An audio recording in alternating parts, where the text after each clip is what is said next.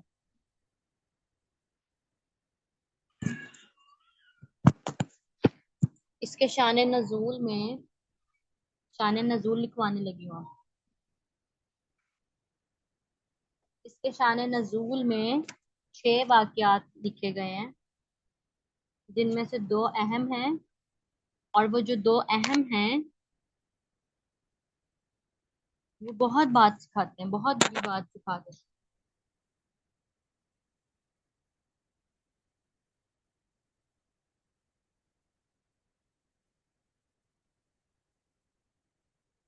کل کے شان نزول انشاءاللہ ہم کل سے شروع کریں گے۔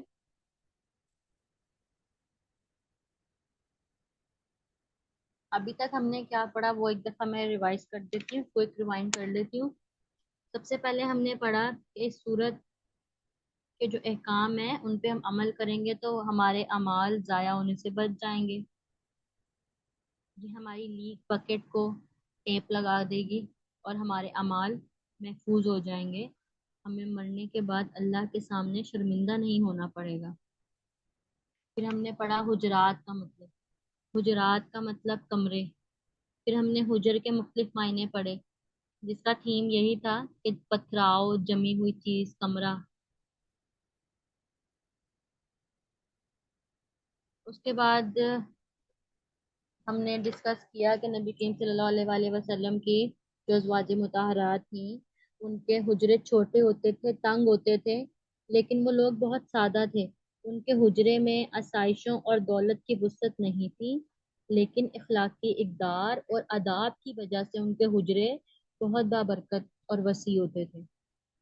تو اس لیے اگر ہمارے گھر میں بھی تنگ ماحول ہے، ہمارے گھر میں بھی کسی چیز کی تنگی اور بے سکونی ہے، تو اس کی وجہ عام گھریلو مسائل ہیں۔ اس کی وجہ سے ہماری اخلاقی اقدار، مورل ویلیوز، مینرز، ایٹیکیٹس میں کمی ہے۔ اور اس کی میں نے کچھ مثالیں بھی بیان کی آپ کے سامنے: نافرمان اولاد، بہن بھائی کے جھگڑے، میاں بیوی کے جھگڑے، ساس بہو کے جھگڑے، رشتہ داروں کی آپس میں جھگڑے، امیڈیٹ ریلیشن شپ جو ساتھ رہ رہے ہیں، دور پروں سے تو لڑائی جھگڑا ہو ہی نہیں سکتا، کبھی کبھی کا ملنا ہوتا ہے۔ تو اصل میدان جنگ ہمارا اپنا گھر ہے، کیونکہ ہمارا زیادہ وقت ہمارے گھر میں گزرتا ہے۔ پھر میں نے آپ کو 2 احادیث بھی لکھوائیں کہ نبی کریم صلی اللہ علیہ وآلہ وسلم نے بتایا کہ قیامت کی نشانیوں میں سے ایک نشانی یہ ہے کہ آخری دور ایسا آئے گا کہ اس میں لونڈی اپنے آقا کو جنم دے گی، استغفر اللہ، اور انسان کے اخلاق غیروں سے اچھے ہوں گے بجائے اپنے گھر والوں کے۔ اور یہی کچھ ہم آج کل دیکھ رہے ہیں، باہر کے لوگ تعریف کر رہے ہوتے ہیں کہ یہ تو بہت اچھا انسان ہے، اس کے تو اخلاق بہت اچھے ہیں، تو مجھ سے بہت اچھے طریقے سے ملتا ہے، اور گھر والے کہتے ہیں اصلیت تو ہم جانتے ہیں، ہمیں پتہ یہ کیسا ہے، یہ تو غصے کا بہت تیز ہے۔ تو جو یہ مسائل ہیں اور ان مسائل کی جو ریزن ہے یا ان مسائل کا جو سبب بن رہا ہے وہ کیا ہے؟ زبان۔ اور یہ زبان کی لذت ہی ہے کہ اس وقت ہم غصہ کر لیتے ہیں، چیخ پکار کر لیتے ہیں، غیبت چغل خوری کر لیتے ہیں، مذاق اڑا لیتے ہیں، گھر کا سکون برباد کر دیتی ہے یہ زبان کی لذت۔ پھر ہمیں خیال اللہ نے کیا کیا کہ جب زبان دی تھی تو ہمیں اس زبان کو یوز کرنے کے لیے مینول بھی دیا تھا، جس کو ہم نے کھول کے دیکھا ہی نہیں کبھی کہ اس زبان کا استعمال کیسے کرنا ہے، جبکہ اس مینول میں اللہ نے سب گائیڈ کیا ہوا ہے۔ اور ہم تو اللہ کے بندے ہیں، تو اس لیے ہم اللہ کے آگے سر جھکا دیں گے، کیونکہ ہم اسلام پہ ایمان لائے ہیں۔ ہمیں امن چاہیے، اور ہمیں امن تب ملے گا، ہمارے گھروں میں امن، سکون، برکت تب آئے گی جب ہم اللہ کے احکامات کو تسلیم کر لیں گے۔ کیونکہ اللہ کی بات آ گئی تو بس اس کے آگے کوئی بات نہیں، ساری دنیا پیچھے چلی گئی کیونکہ اللہ کا حکم آ گیا۔ اب ہماری مثال ایسے ہے کہ سمینا و اطاعنا، کہ ہم نے سن لیا اور ہم نے اطاعت کی، ہم نے سن لیا اور ہم نے اطاعت کی، یہ ہمارا فرض ہے جو ہم نے ادا کیا۔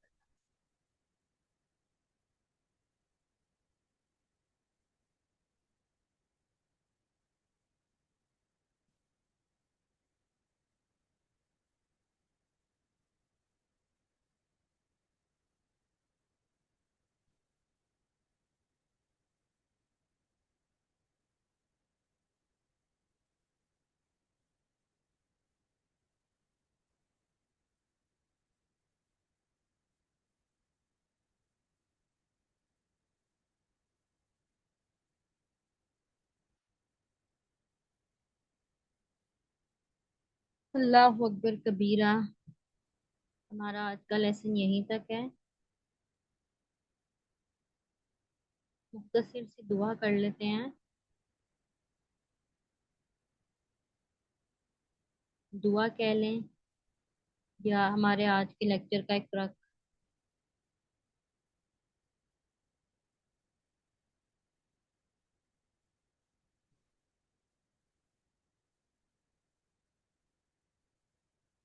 بسم اللہ الرحمن الرحیم. اللہم صلی علی محمد وعلی آل محمد کما صلیت علی ابراہیم وعلی آل ابراہیم انک حمید مجید. اللہم بارک علی محمد وعلی آل محمد کما بارکت علی ابراہیم وعلی آل ابراہیم انک حمید مجید. ربی زدنی علما ربی زدنی علما ربی زدنی علما. ربی یسر ولا تعسر وتمم بالخیر. ربی یسر ولا تعسر وتمم بالخیر وبک نستعین. ربی یسر ولا تعسر وتمم بالخیر وبک نستعین. ربی اشرح لی صدری ویسر لی امری واحلل عقدۃ من لسانی یفقهوا قولی واجعل لی وزیرا من اہلی واجعل لی وزیرا من اہلی واجعل لی وزیرا من اہلی. اللہ تعالیٰ جی آپ تو سب جانتے ہیں. ہم نے آج پڑھا کہ سمعنا و اطعنا، ہم نے سن لیا اور ہم نے اطاعت کی. اللہ تعالیٰ جی ہمیں ایسا بنا دینا، بالکل ایسا ہی بنا دینا کہ ہم نے سن لیا اور ہم نے اطاعت کرنی ہے. ہم نے سن لیا اور ہم نے واقعی ہی اطاعت کرنی ہے. اللہ تعالیٰ جی ہم سب جانتے ہیں، اللہ تعالیٰ آپ بھی سب جانتے ہیں کہ سورہ حجرات کے جو بھی احکامات ہیں ہمارے لیے کوئی نئے نہیں ہیں، کوئی انسنی باتیں نہیں ہیں. ساری عمر ہم اسکول کالج میں مدرسوں میں لیکچرز میں بڑوں سے یہ باتیں سنتے آئے ہیں، لیکن اللہ تعالیٰ جی ہمارے دلوں پہ اثر نہیں کی. اللہ تعالیٰ جی اب ہمیں ایسا بنا لے، ایسا بنا دے ہمیں کہ یہ جو بھی احکامات ہم پڑھیں ہمارا دل اس کو قبول کرے. ایسے پکے انداز میں ان کو دل میں بٹھا لیں کہ پھر زبان کی لذت، کسی انسان کی خوشنودی، کوئی شے ہمیں اس سے ہٹا نہ سکے. یہ ساری کائنات بھی اگر اس کوشش میں لگ جائے کہ ہم ان احکامات کی پیروی نہ کریں تو یہ سب کی سب طاقت دھری کی دھری رہ جائے. ایسا سچا پکا قبول کر لیں اللہ تعالیٰ جی، ہم ایسی سچی پکی اطاعت کرنے والا بنا دے ہمیں. اللہ تعالیٰ جی اس دفعہ ہم ان احکامات کو ایسے پڑھیں گے کہ جیسے پہلی دفعہ پڑھنے جا رہے ہیں. اللہ تعالیٰ جی پھر جو ہوا سو ہوا. ہم نے آج تک جتنی غیبت کی، چغل خوری کی، جتنے طنز کیے، جتنے زبان کے گناہ کیے، وہ سب ایک طرف. اللہ تعالیٰ تو معاف کرنے والا ہے، تو غفور ہے، تو رحیم ہے. اب ایسا نہیں ہوگا اللہ تعالیٰ، ہمیں معاف فرما دینا اللہ تعالیٰ. اب ہم ایسا نہیں کریں گے. ہم اب اس زبان کی غلامی سے نکلیں گے اللہ تعالیٰ جی، ہمیں اس زبان کی غلامی سے نکال دینا. ان گناہوں کو ہم اندر باہر سے جانیں گے اللہ تعالیٰ. ان گناہوں کی گہرائیوں میں جائیں گے، ان کی لذت کو بے نقاب کریں گے اللہ تعالیٰ. یہ مشکل نہیں ہے اللہ تعالیٰ، بے شک مشکل میں مشکل کے ساتھ آسانی ہے.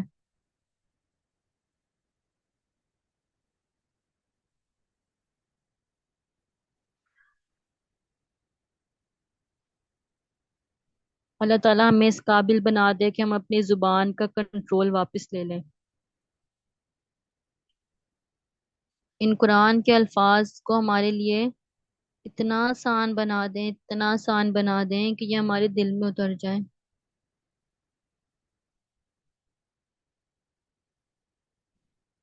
اللہ تعالیٰ ہمیں غیبت، عیب جوئی، طنز سے، جھوٹ سے، چغل خوری سے اللہ تعالیٰ ان سب سے بچانا ہے. ان الفاظ سے بچانا اور ان الفاظ پہ عمل کرنے سے اللہ تعالیٰ جی ہمیں بچانا.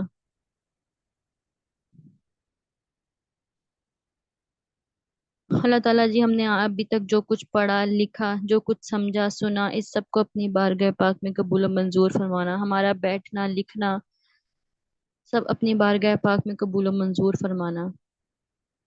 آمین ثم آمین یا رب العالمین.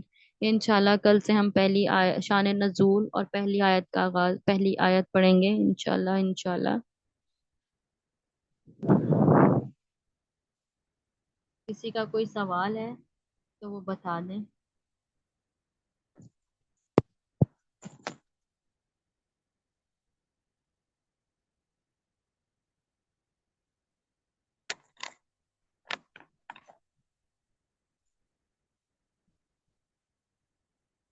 آج کے لیکچرز میں گروپ میں بھیج دوں گی، واٹس ایپ گروپ میں پکچر. اس کے علاوہ اگر کسی نے کوئی سوال کرنا ہے ٹائمنگ کے لحاظ سے یا کسی بھی لحاظ سے، تو آپ مجھ سے پرسنلی بھی بات کر سکتے ہیں اور گروپ میں بھی کر سکتے ہیں.